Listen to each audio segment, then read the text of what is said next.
As you know from statistics, the student's t-test tests whether or not some average is equal to a number, or some average is equal to some other average from two different data sets.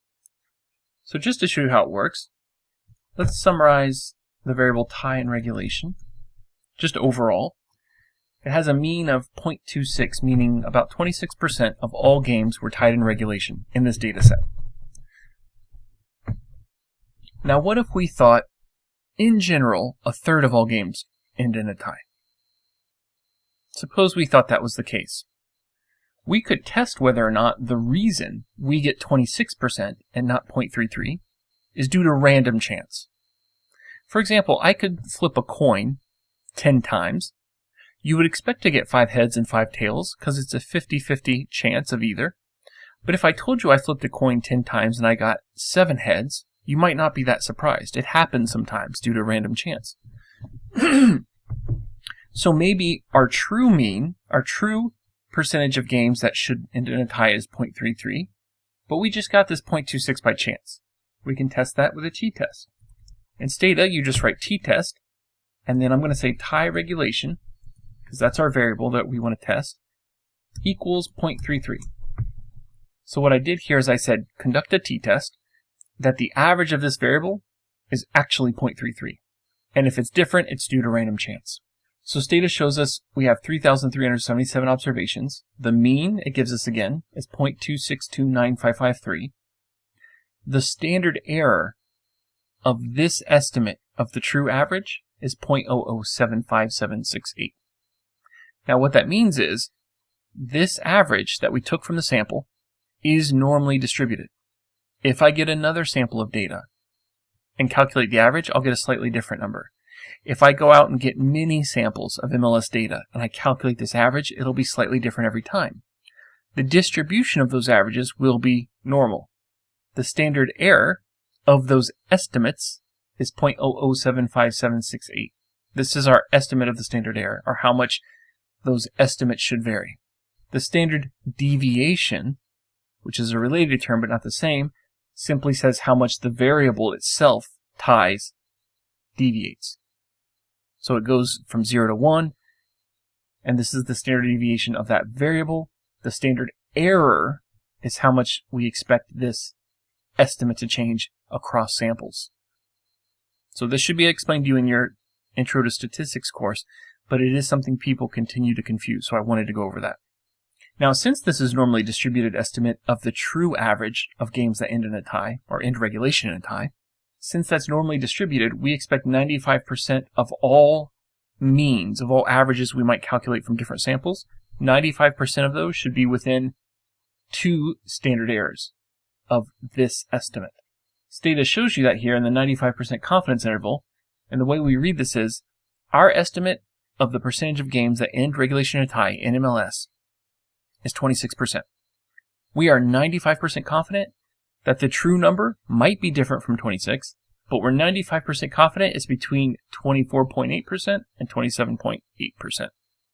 I rounded up. You'll notice that does not include 33%.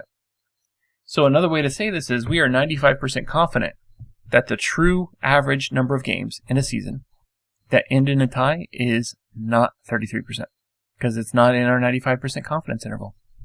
Now the test we'll use is this middle one here.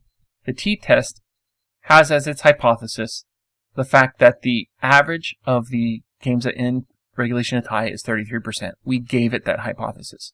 It tests if that's true against an alternative hypothesis, which is why we write HA, alternative hypothesis. The alternative hypothesis is that the mean is not equal to 0.33. This p-value here, that's what this is listing, this is also known as the p-value, gives us the probability that this number differs as much as it does from this number. What's the probability that that's due to chance? So backing up to my coin flipping example, if I said I got 7 heads, we would be saying, well, what's the probability that that coin is actually 50% heads, 50% tails, but you just so happen to get 7 heads? What's the probability that that happens? Here, it's saying the probability that our average being 26 and the true average being 33 the probability of that happening by chance is 0. Or it's so low that I can't show it even with 4 decimals, so it's not exactly 0. What that means is we are very confident that the true average number of games that end regulation in a tie is not a third. It's not 33%. Now what do we have over here? This is a one-tailed test, testing that the average is something less than 33. Over here we're testing that it's more than 33. In economics, we typically just use the difference, even though we might expect here to choose a side. We might say, well, we think it's less. We typically use the two-tailed test that I just described here in the middle because it's more difficult to satisfy. So then if you pass this test, what you're saying is very strong. It's a lot more difficult to pass this test. So in what we do, we'll only use the two-tailed test, testing that the number is different. Now let's take a look at a test that shows us our hypothesis is probably correct. So we might want to say, well, maybe it's a fourth of all games in regulation and a tie. So if I change that t-test to be 0.25, I'm asking the question, is it the case that the true mean could be 25%? And you'll notice here in the 95% confidence interval, 0.25 is between these numbers. If we look at the p-value, it's greater than 0.05, meaning there's an 8.7% chance that this difference, 26.2 and 0.25, is just due to chance. Now that doesn't sound like a big enough difference, I know. That's why sometimes we use this level, if it's less than 0.1, which this is, to say it's 90% significant. But if we're using 95, this isn't small enough. So this one's kind of close. Let's look at a more obvious one. Let's test that the average is actually 26, and the reason why we're off by 0.002955 is due to chance. Now this one's a lot more obvious. Our test of whether or not the true percentage of games that end tie in regulation is 26% is obviously in the 25% confidence interval again. And the p-value here says, well, the probability that we're off by this much, the probability that's due to chance is almost 70%. Almost surely. It's just random error. Okay, so this is how we do a t-test.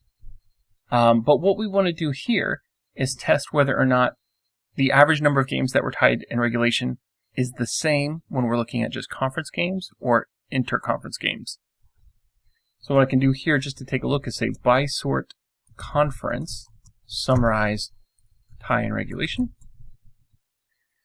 And we see here, if we look at it, there is a difference in the means. It's very small though. So for conference games, 26% ended in a tie. For games that were not between conference rivals, slightly more ended in a tie, but only 0.7% more. Probably these are the same number. It doesn't look like in MLS, whether you're playing a conference or non-conference rival mattered that much. And if that's the case, it might be because almost everyone went to the playoffs anyway. It was so easy to get to the playoffs that you might not be that concerned about it. But let's do the formal test. What we can say here is t-test tie, comma, by conference. And what this does, I just said t-test tie by conference.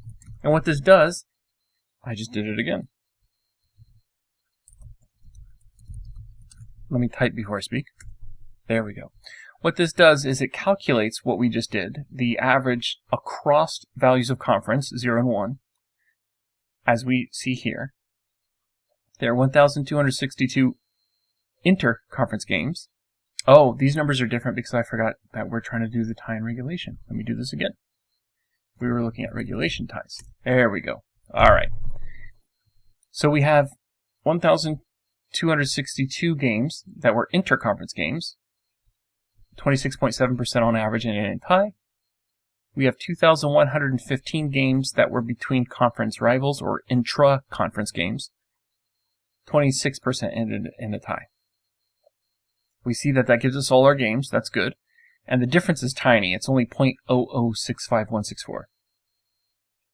If you look at the 95% confidence interval for the difference in the two, you notice that 0 is in there, meaning that it's possible the difference is actually 0. There's no difference. When we look at our test, it says the probability that this difference occurred by chance, this tiny difference, is 67.7%. So more likely than not, these are actually the same average, and the difference we observe is just due to random chance, which makes sense because it's very small here. Now, just out of curiosity, let's go back and see when I accidentally typed tie, which is ties at the end of the game. Let's see if that difference is significant. It is more different, but we don't get a significant result.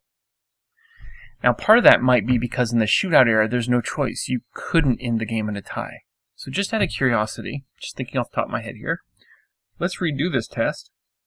Let's say if era is not equal to shootout, because that's not a fair comparison. There's no way to end the whole game in a tie there. Oh, we're getting close. So if we ignore the shootout era, in which it's not possible to end the whole game in a tie, it looks like we do have a difference. And the inter-conference games are more likely to end in a tie versus intra-conference games, which is what we expect. Now that's very close to 0.05, but not quite. So depending on your level of significance, we might accept this as saying, yeah, those are actually different, or no, it's not.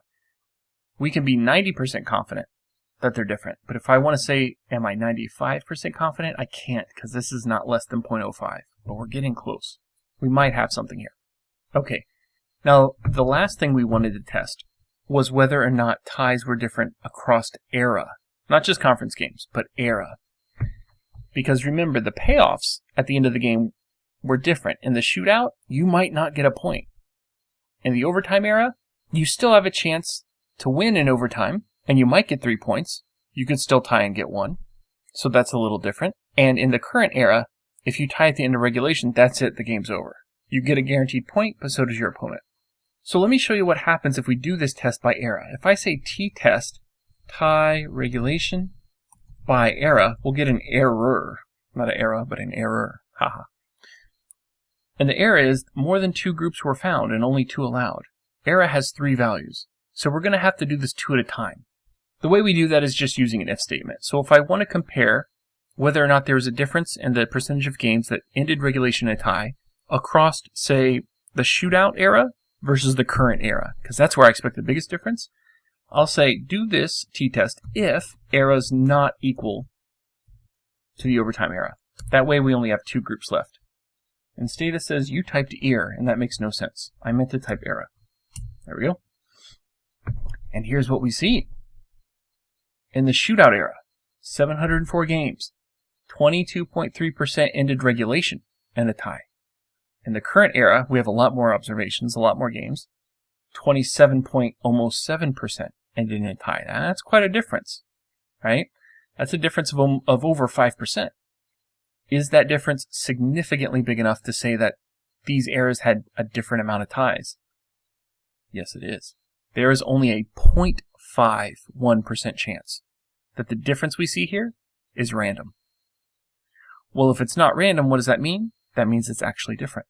So here you go. We've got evidence right here that MLS's purpose of doing this ridiculous shootout to encourage teams to not end games in a tie, we found evidence here that it actually worked.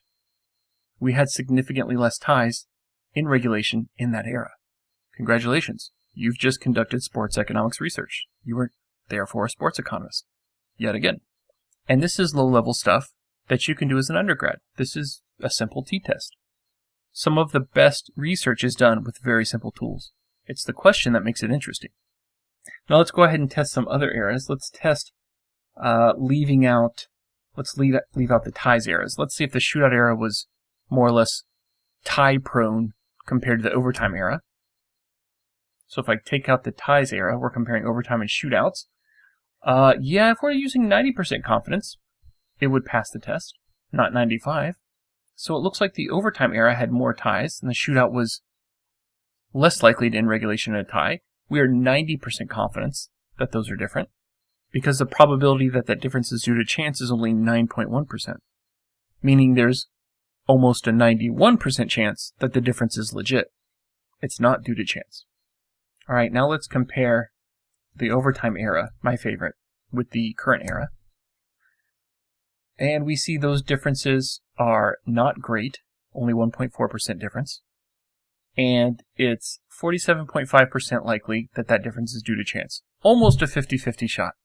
So we can't be too confident saying, Yeah, the overtime era had less ties because this difference is very small and it's not significant, meaning it's very likely that actually you have the same percentage of ties. And the difference we see here in the data is just due to random chance.